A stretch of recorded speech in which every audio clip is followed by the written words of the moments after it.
I'm Loren Sederstrom, and I'm the host of the Around Grant Show. Some of what we've covered on the show.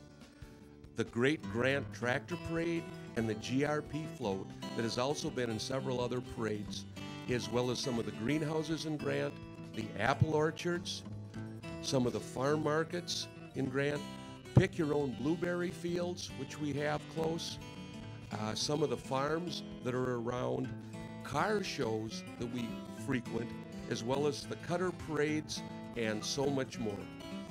So join me.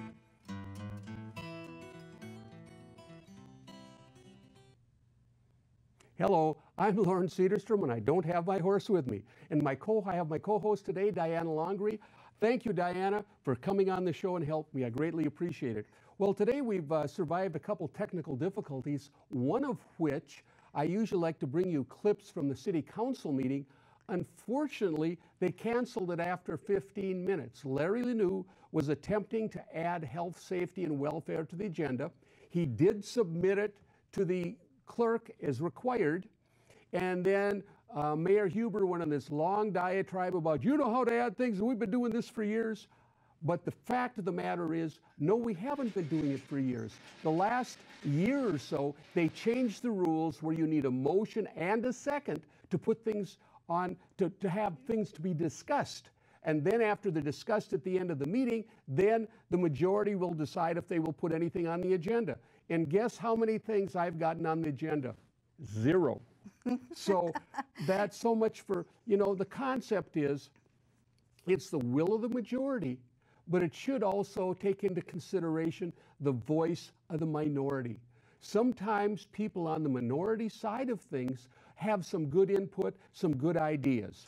Now, and Loren, I want to mention a couple things, is that in many city councils, whether or not if it's Maplewood or other communities, that generally speaking, if a council person wants to get something on the agenda, it only takes 2 members of a 5-member board to get the item on the agenda for exactly that reason, because it may be something that the minority would like to talk about, or maybe it's an issue that is important to just 2 of the 5 people on the board.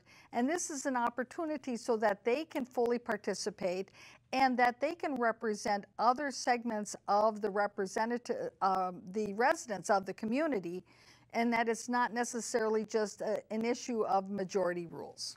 Well, the other thing I want to mention is hidden agendas. At this last meeting that we had, again, it was only a short meeting, about 15 minutes. 3 times the city attorney said if there's any more interruptions or if there's any more talk over, if there's any types of things, we're going to adjourn the meeting.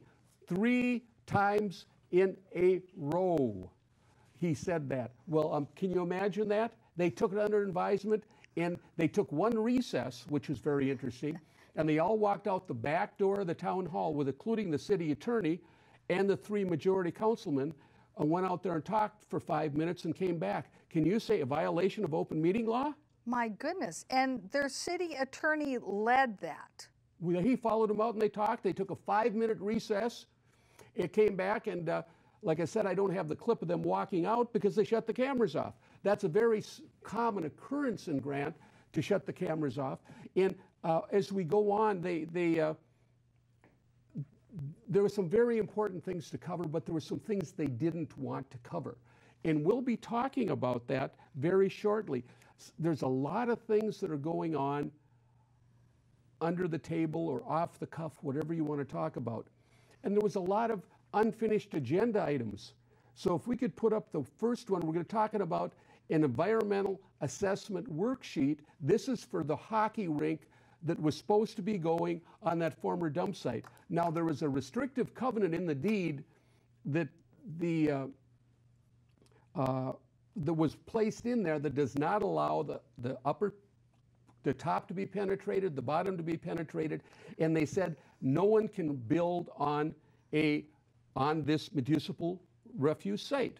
Now, Right. you can probably explain what a restrictive covenant, and if it's put in on the deed, what is the impact of that, Diana? Well, certainly if there's a restrictive covenant on your deed, that means that it's a permanent restriction that is on that deed unless you go to court and maybe get it removed or go through some process to get it removed. Well, don't you need the, both people have to acquiesce and say, yes, I will take that off. What, Waste Management sold them this, it was a transfer station, and they sold it to them at a very minimal price so they could get a tax write-off.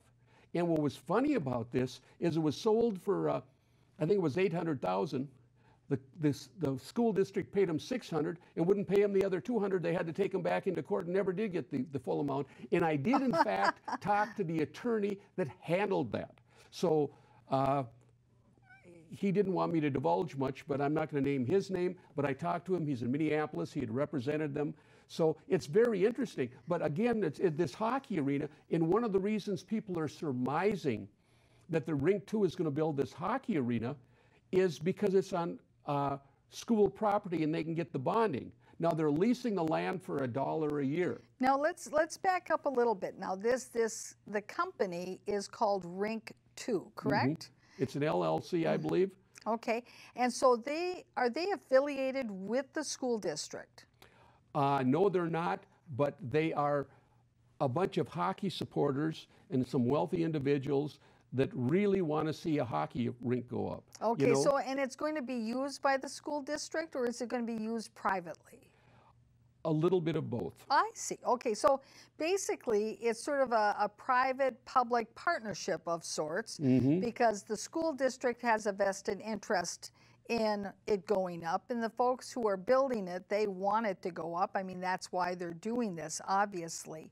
But getting back to what you had mentioned in the beginning, that this restrictive covenant, just for our viewers who maybe haven't had a chance to catch some of our past shows, this restrictive covenant, when you're talking about that the upper and lower levels couldn't be penetrated, explain exactly what you're talking about, because this was a dump site that was sealed, correct? Correct. The VRAP program through the MPCA, what happened was there were so many dump sites, and they would basically, they'd say, okay, well, we'll give you a pass if you promise to be good boys, you know, and do something. Well, normally in dumps, they put clay in the bottom and clay at the top. Now, in the covenants, it said they couldn't dig more than 18 inches to put a sprinkler system in, so they had to give up on the sprinkler system. So they went down, they were told that the municipal waste was 15 to 20 feet, okay? Or 10 to 15 feet. When they measured it, it went between 20 and 30 feet. As to how deep the trash was? Yes. I see. Well, that's quite a difference. Well, the other interesting thing is, are you familiar with the concept of a surcharge? Yes, yes. Okay, so in other words, tell our viewers. If you squeeze an orange, push down real hard, and all the stuff squirts out, that's a surcharge. So, and I tried to find the picture, and I've had it on my other shows a couple of years ago.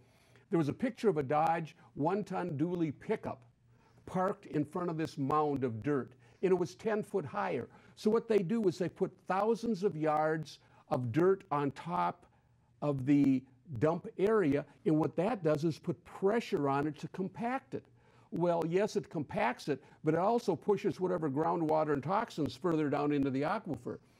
And again, Lost Lake has become an impaired lake because of a number of reasons. One, the surcharge, and number two, running the sewer line through a contaminated area. Of course, we've talked about this before too, but let me reiterate.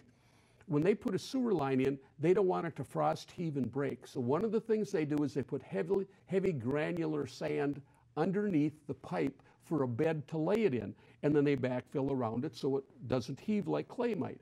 Well, that's fine, but what that also does is provides a pathway for groundwater. For example, you build a house and you backfill around the cement blocks, well, the dirt that hasn't been disturbed is not going to accept water readily as the loose fill you've put around your house. And so a lot of people will have flooded basements, as I found out the hard way. I'm on a silt loam clay soil, and I brought fill in that was sand, and I had to put gutters on my house because the water would just seep down. But anyway, that we're getting... So but it's the same kind of theory. So I think our viewers can certainly recognize the unintended consequence of putting in those types of pipes where you want to protect the pipes so that they don't bust in the wintertime and whatever, but the unintended consequence is now that you have created a conduit for all of the chemicals or whatever to rush through there, whereas in the past they may not have because there was clay there before. Well, what was interesting too is that the Department of Health, or I believe that was the department, sent them 4 letters telling them that they had to maintain a 10-foot separation from the dump area. Now I have pictures of the mounds of dirt when they were putting the sewer line in, and you could see this trash strewed all over. So there's been so many lapses in this, it's just beyond belief. But could we go back to that first chart again? And I want to show what the environmental assessment worksheet. Okay, what did the city of Grant do? An EAW assistant, they wanted a worksheet to see what's out there. Okay, the second is the EIS, environmental impact study, which that means, well, if we go forward with these toxins, what is the thing going to be? Well, we're going to come back to that, believe me, because they were trying to slip something through. Okay, then amended conditional use permit, a land and grading permit they have to have. They have to have Rice Creek watershed erosion and sediment control. By the way, on the sediment control, they were issued a cease and desist order earlier this year because they didn't have a silt fence up and they were pushing stuff into a wetland. And there's problems there. Sanitary sewer extension, the MPCA they have to submit something there. They also have to have an NPDES stormwater permit, which has to be submitted. That, by the way, stormwater is what the hydrovac man ran into. He didn't have any of that, okay? Mm-hmm. And we're going to come back to the hydrovac too, because there's something very interesting where they lied again and submitted false data. So we're going to be coming back to that. And when you mean they who? The mayor. Oh, okay. Well, there you go. And the pollution. Because we want to know who's been submitting false data. Oh, Mr. Huber. he signed off on it. And Minnesota Pollution Control Agency, the Voluntary Response Action Plan, and Environmental Construction Contingency Plan. Okay, so those are some of the things you have to go. The Department of Health has to go in there, Washington County Access Permit, and a construction stormwater. So there's all kinds of things that have to be completed, but some of these things are being circumvented, and I think it's very important that we talk about that. Okay, can we go to the second one, please? Okay, this is the resolution that, now let me back up and explain this. This is the resolution that says they do not need an EIS, they do not need an environmental impact statement, okay? Right, and this was in front of the city council, this last council meeting. It was supposed to be in front of the city council until they canceled the meeting. Oh, I see. So we're diving under the table. Hello, what's down there? Okay, so let me get this straight. Okay, so this was a very important item, obviously, that was on the council agenda, because we're talking about the study that is a precursor for this rink construction, which is being constructed on a dump site. Well, the city can pass on it if they don't want. And it originally was on the agenda, then they came on with a new agenda and it magically disappeared, and we'll show you where that is later. But the interesting thing is, who runs the city of Grant? Now, I've been told that I can't talk to the planner, I can't talk to the engineer, because they only take direction from the city council, okay?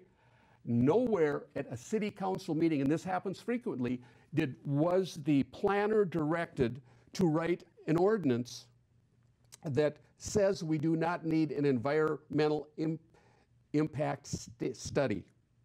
And it was on the agenda, magically. Who told her to write it up? Did the mayor tell her, or did she dream it up on her own? Or the city administrator, the city clerk.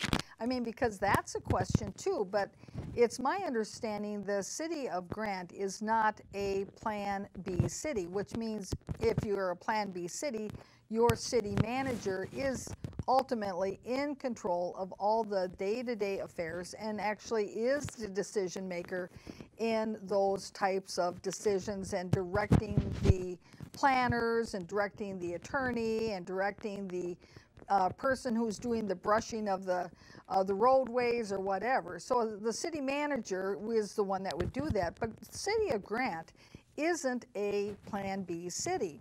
And so you're correct in that really typically it would be directed by the city council, who would discuss what action is to be taken. Then they would take a vote and give that direction. But we have been covering quite a bit of these meetings over the past couple of years, and it's very clear that these types of decisions are never or seldom in front of the council as a discussion point to get input from everyone. And also, I don't see much discussion or inviting discussion of the community to come forward and to talk about these issues either. You said that magic word, discussion. Now you'll have to explain that to me, because at the last meeting, there was a motion on the floor, a second. They wouldn't allow discussion. So, and then there was a vote. Well, the point is you're supposed to be able to discuss a motion that's on the floor. Basically what they're doing is eliminating minority participation. They won't even let us ask questions or talk about things. Half the time I'm not allowed to speak at all. Of course, Larry blurts right in, but as a matter of fact, at the last April meeting, I asked the mayor if he was going to allow me to participate in the May City Council meeting.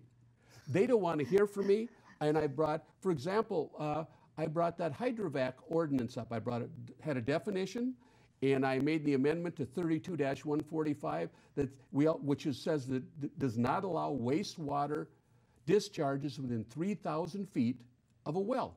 Now, 300 to 400 hydrovacs definitely is a discharge, and there has to be probably 300 to 500 gallons in each truck, and it's mixed with dirt and slurry and sewage and whatever else. Somebody was, one of the city elders was going around with a petition for a solar garden, and when she mentioned that this hydrovac man got fined $3,450, he said, "Whoa, I got fined $10,000 for a gasoline spill."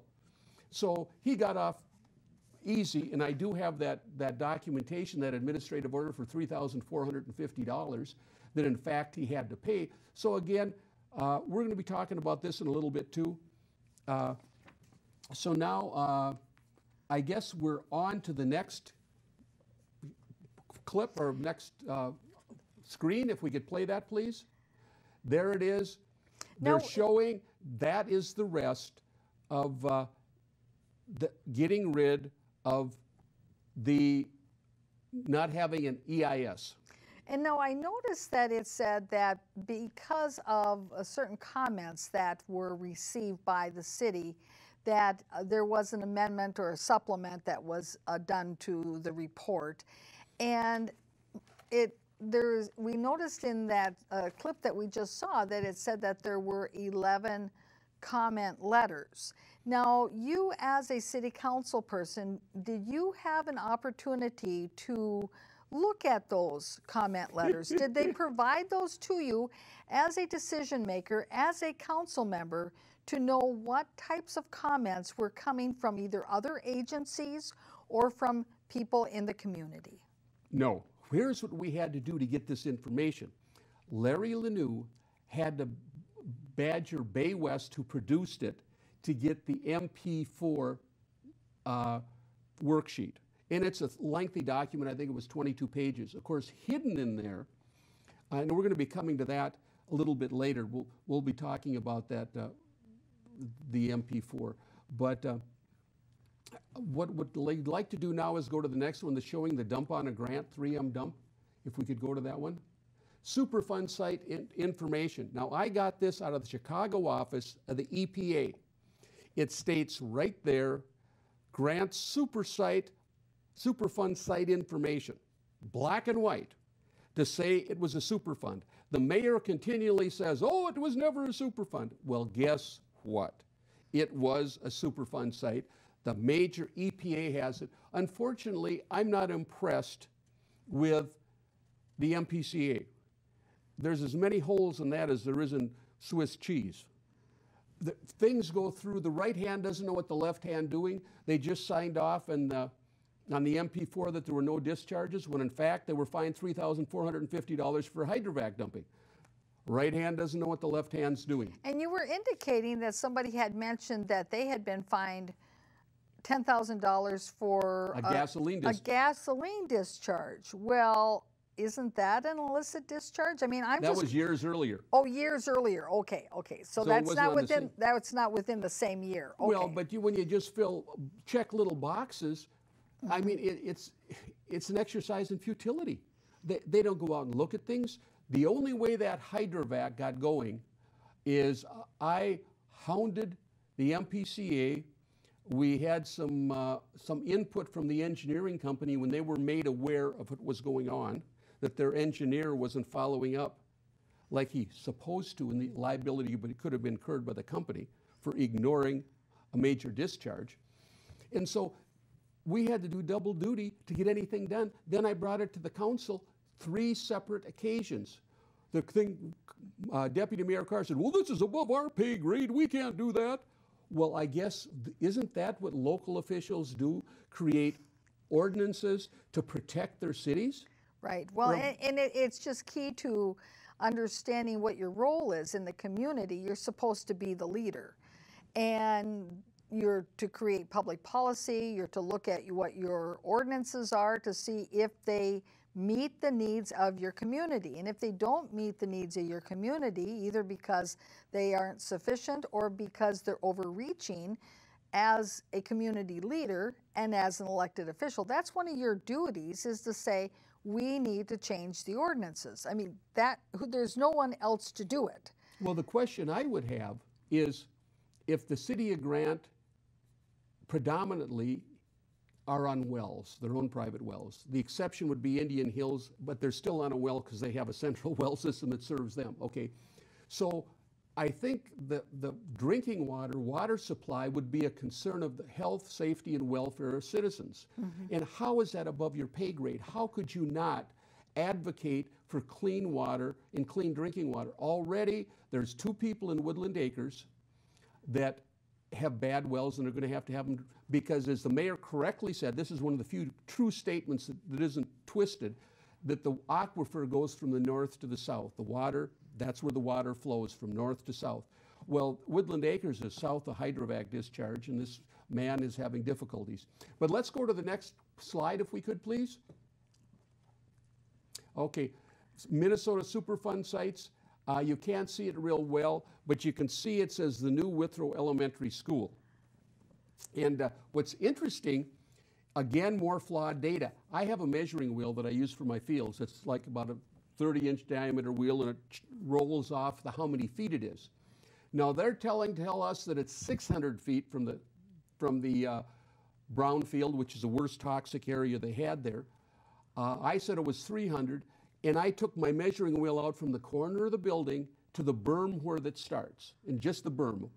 It was 168 feet. So figure, even if there's another 50, 60 feet, it's still under 300 feet from the brownfield, which is the worst soil they hauled out.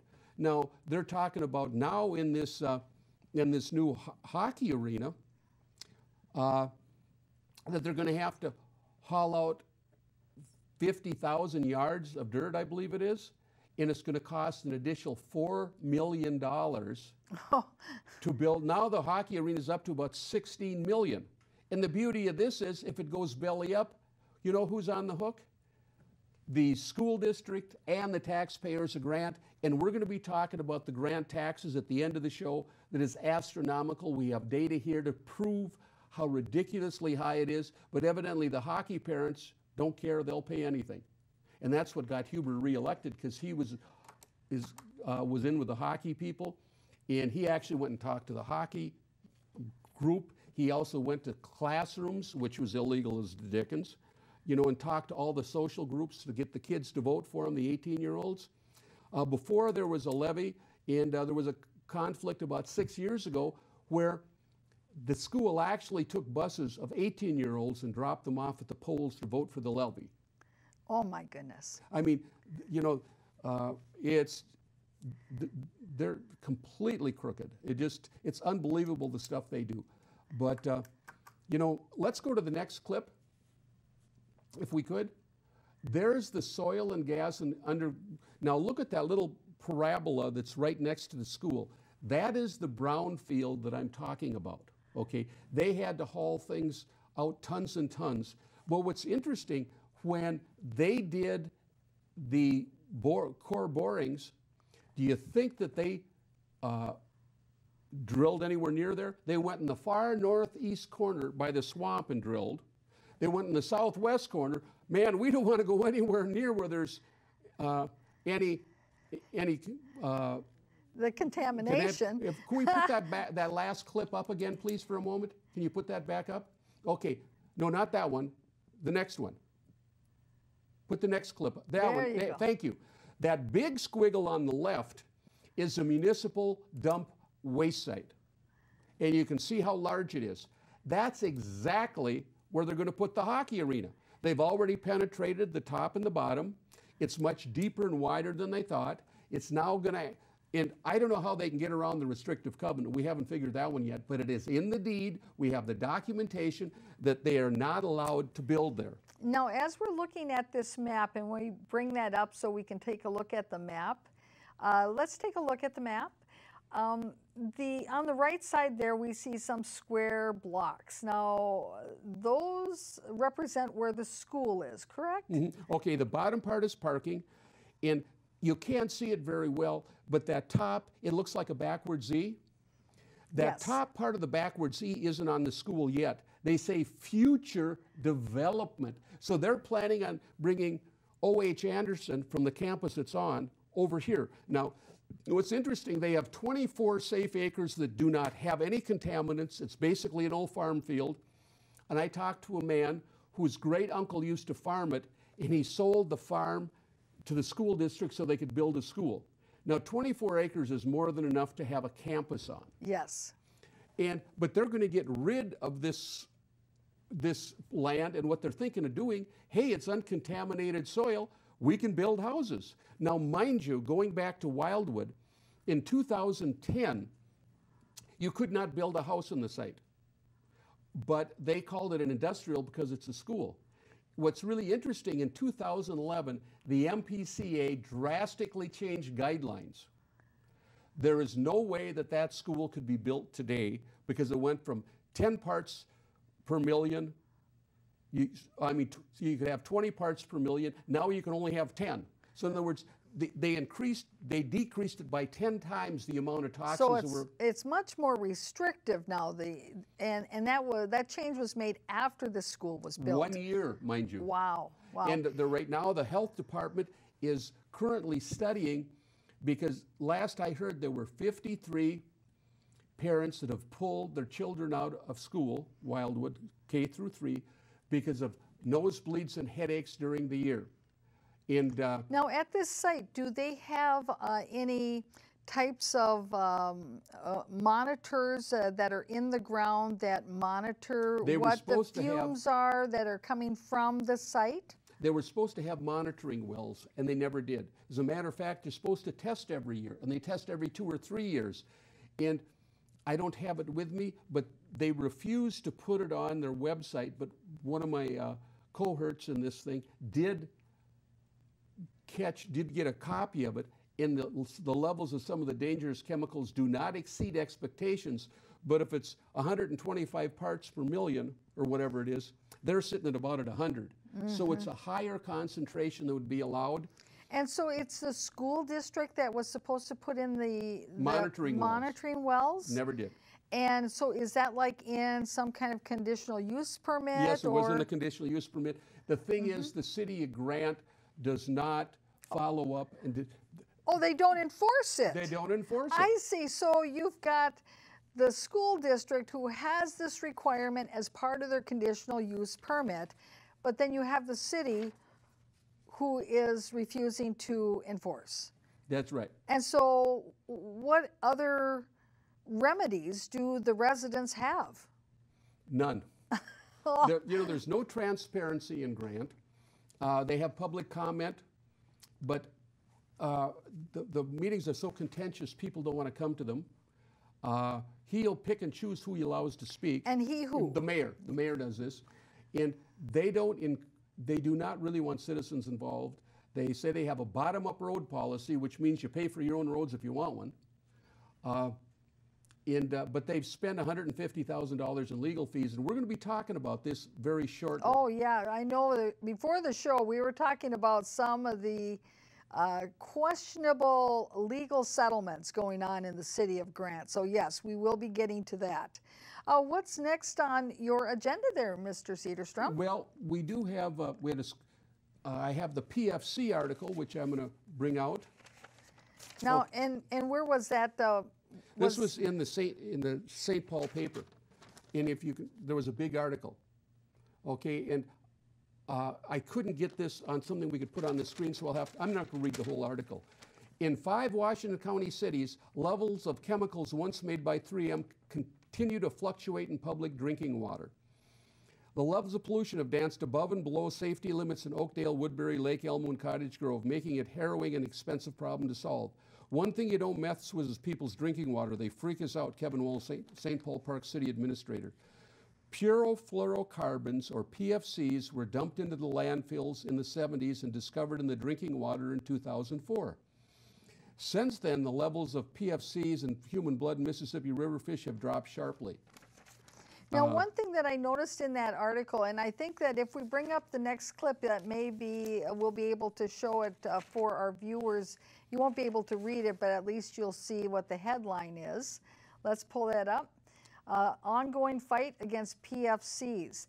Now, when I was reading this, there was one person who was making this comment that they noticed that in some instances that while the dumping has discontinued, that the levels still seem to be increasing, and that they were puzzled by this. And it reminded me back a long time ago when I used to live in Duluth when I went to college. And I worked for the EPA Water Quality Lab up there, and one of the big environmental issues back then was the dumping of the taconite tailings into Lake Superior. And unbeknownst to the mining companies when they first started this, is that their taconite tailings actually are a very close relative to asbestos. And asbestos causes mesothelioma, which is a type of cancer. Lung cancer. Yeah, that's right. And so what they were concerned about was whether or not these taconite tailings, all of them going into Lake Superior, and that being the big water source for all the communities along the shore there, whether or not they were ingesting all of this and it might cause cancer. So we were part of doing research with rats and taconite tailings, and it turned out that these taconite tailings, they actually did cause mesothelioma in rats. But what we found out, and I was working with the electron microscope looking at the concentrations of these taconite tailing fibers in the rat lungs in the samples, but we found that with time that the concentration of the fibers went up.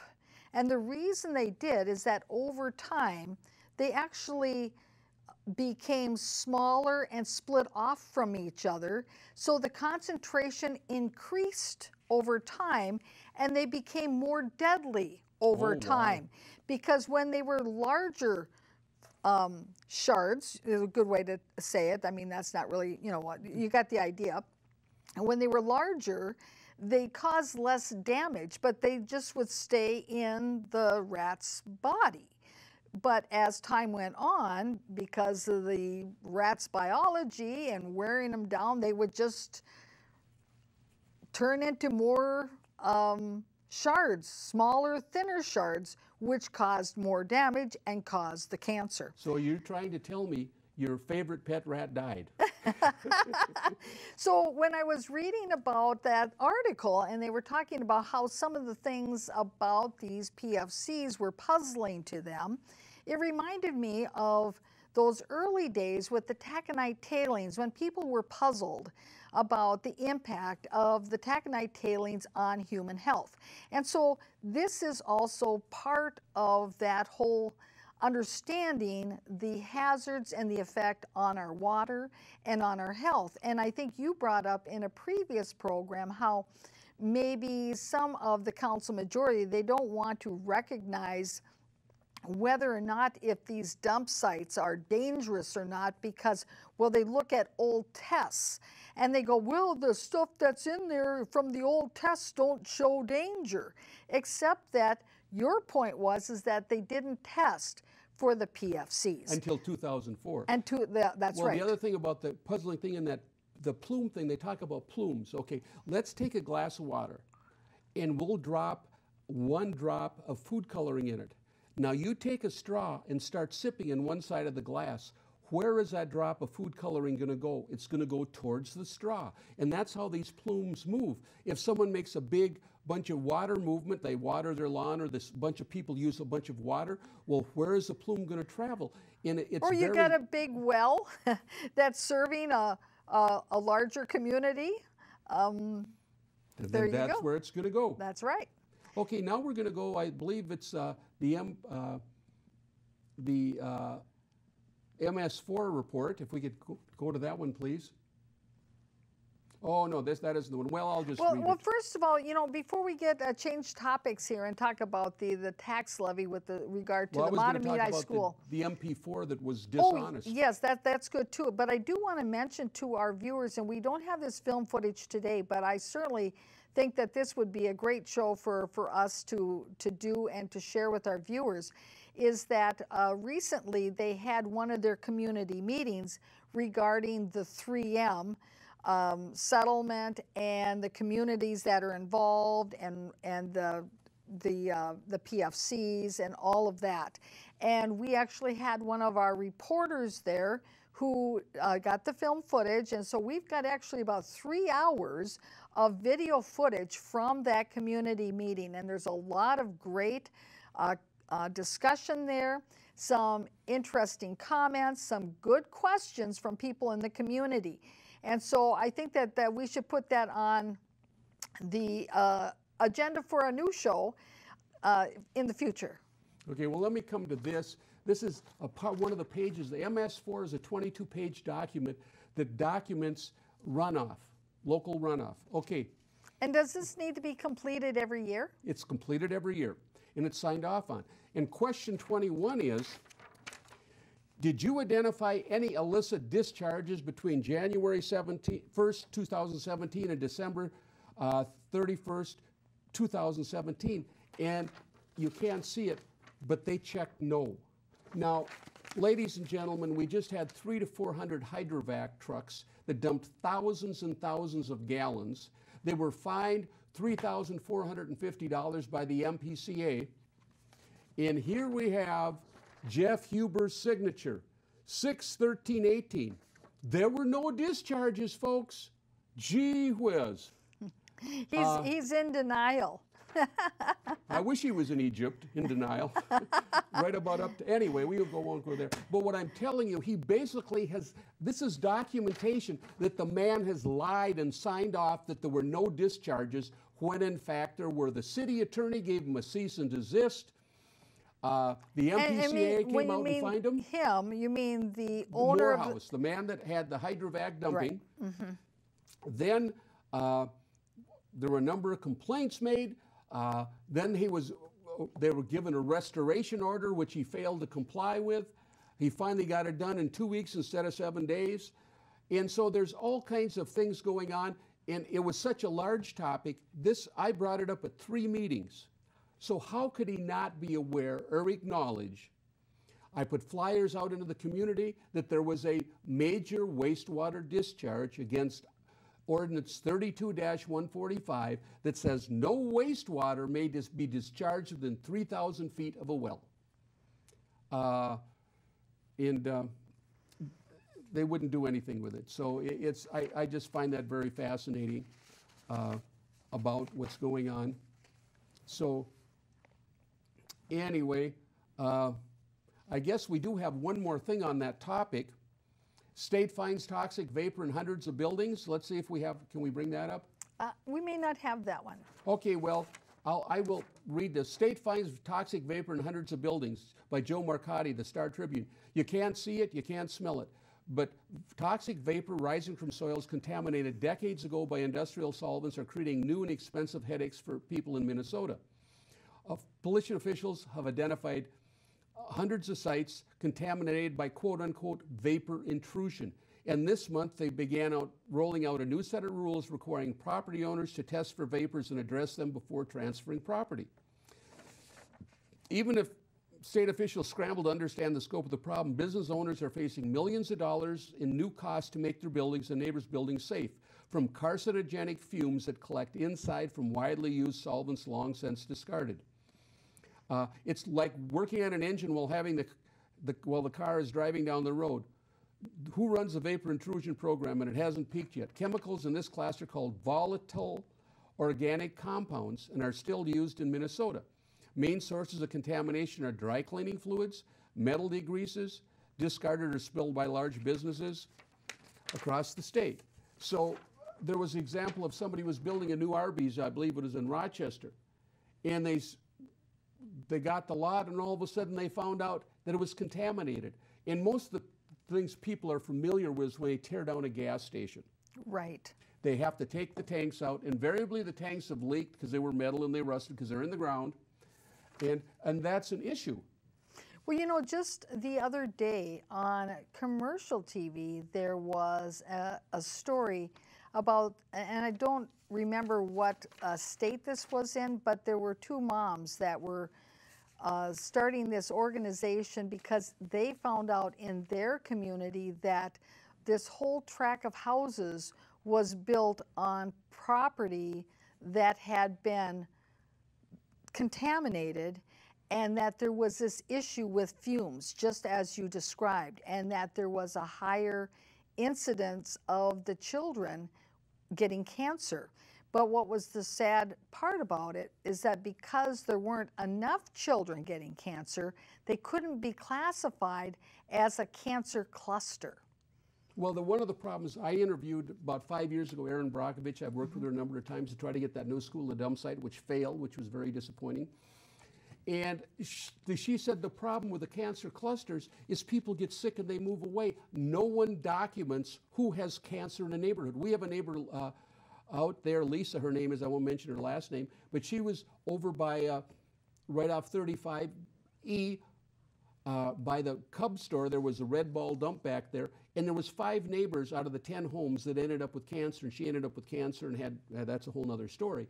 But again, nobody tracks this. It's kind of like buyer beware. You know, when you buy it, hey, you're on your own. But I think we've talked about that. Before we get to the points agenda, you know, the ones that weren't covered that I wanted to talk about, I wanted to talk about the school levy because we're getting down on time here. Here's something that newspaper article. Tiered levy. Mahtomedi District asks residents for increasing financial support. They want to keep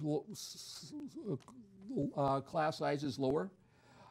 The levy would increase the voter-approved amount per student about $275 in 2019, 2022, and 2025.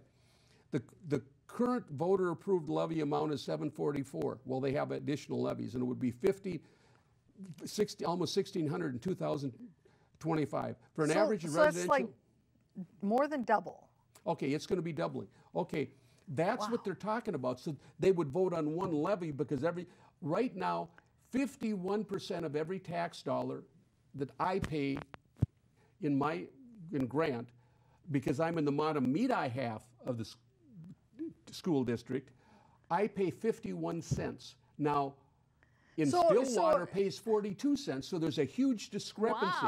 Wow, so you really have to watch what part of Grant you live in as to which school district you're in. Roughly $1,000, and they're talking about a $350,000 house.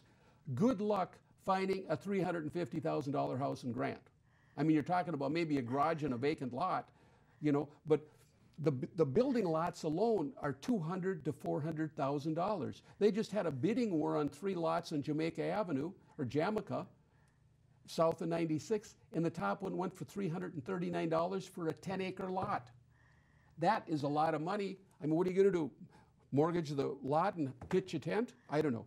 But so they're talking about this, about how, and some of the numbers are important too. I'm a numbers guy. The superintendent was making $225,000 a year, Mark Larson. Of course, he's leaving. He's created such a big mess.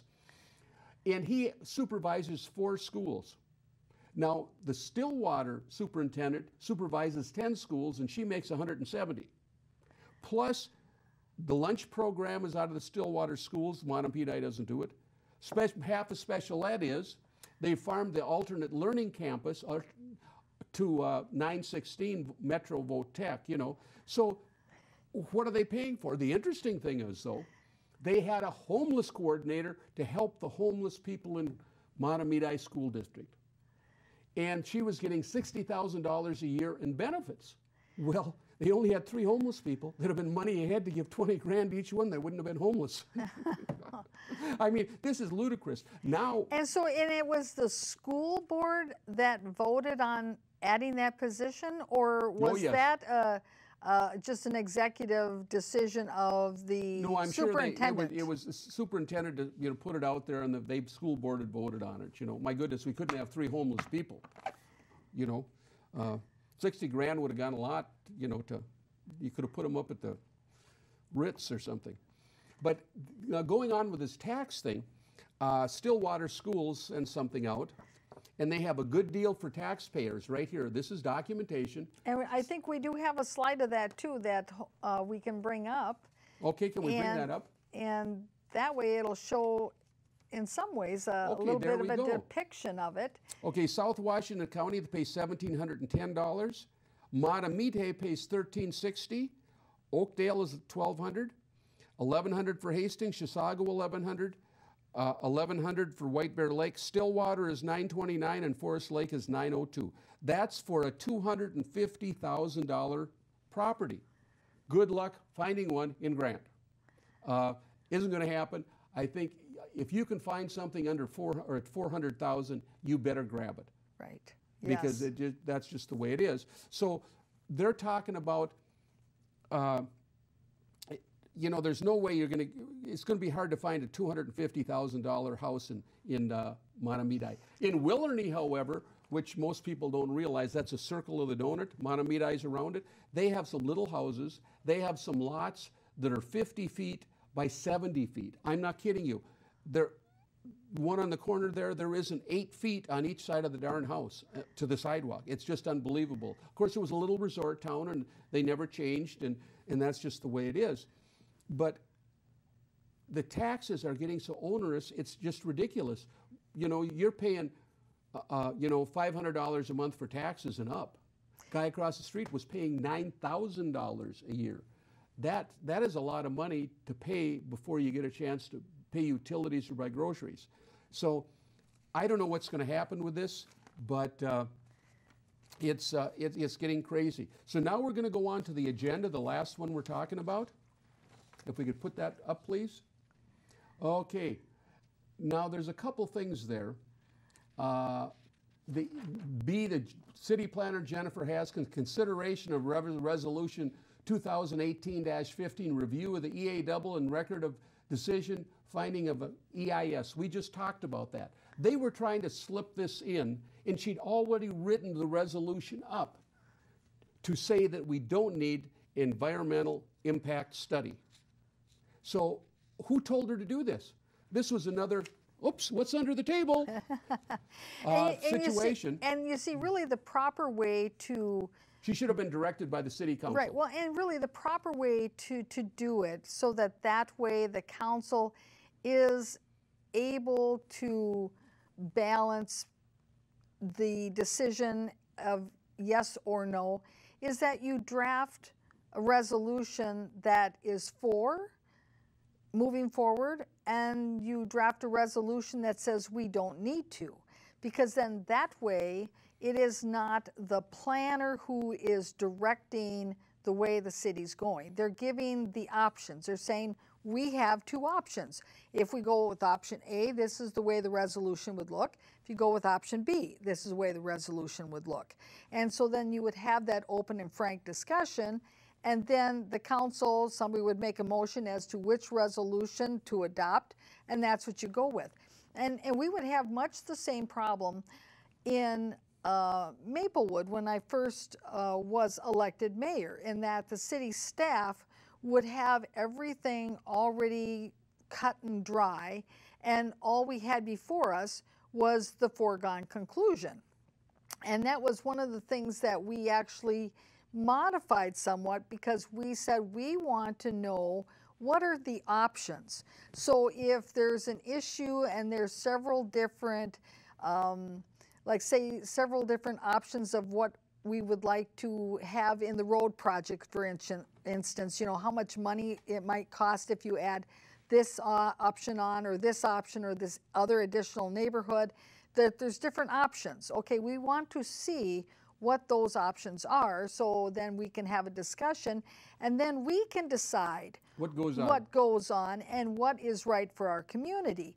And to this day, that still continues somewhat in Maplewood, not entirely, but that was something that during the time when I was mayor, that we wanted to have a more comprehensive understanding of what the choices were, rather than just somebody saying, here you go, rubber stamp it. Well, you see, in Grant, we follow the Wizard of Oz model. There's somebody behind the curtain, and things just happen. So hats off to Wizard of Oz, but I don't think it works terribly good in government. So if we could put that last clip back up, please. Put the last one that we, okay. What I see, what's under there, consideration of executive session meeting, June 6th. Well, they had decided, because Kim Points, our clerk, is suing the city of Grant and Larry Lanou.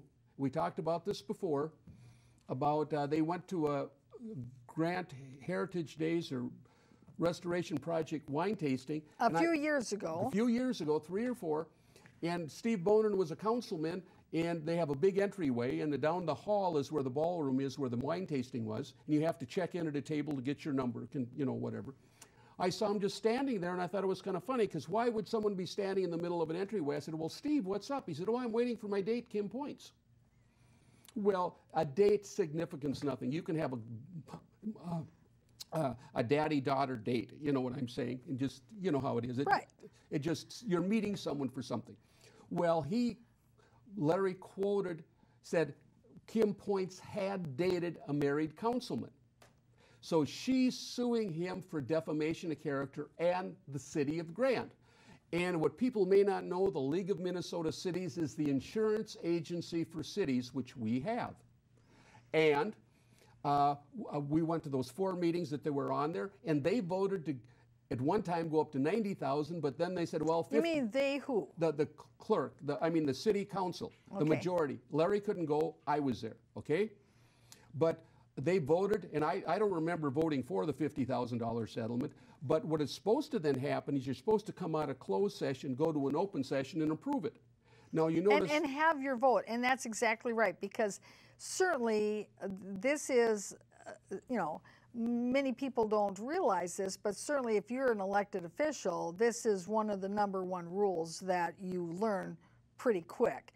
That if you're talking about something in a closed session because it qualifies under one of the exceptions to the open meeting law, well, first of all, before you go into that closed session, you have to say why you're going into the closed session and what is going to be considered or discussed generally. You know, the reasons why. But you still have to report back the conclusion. Right, and you say why you're going in, and then you go into closed session, and then when you come back out, you have to say in general terms what the summary was, and that if you're going to take action, you can't vote in that closed meeting. You have to actually come out and vote in the public on whatever that issue was. So for instance, if a council decides that they are going to make a settlement, that they're going to offer a certain amount of settlement that they've approved, that would have to be, that vote would have to be taken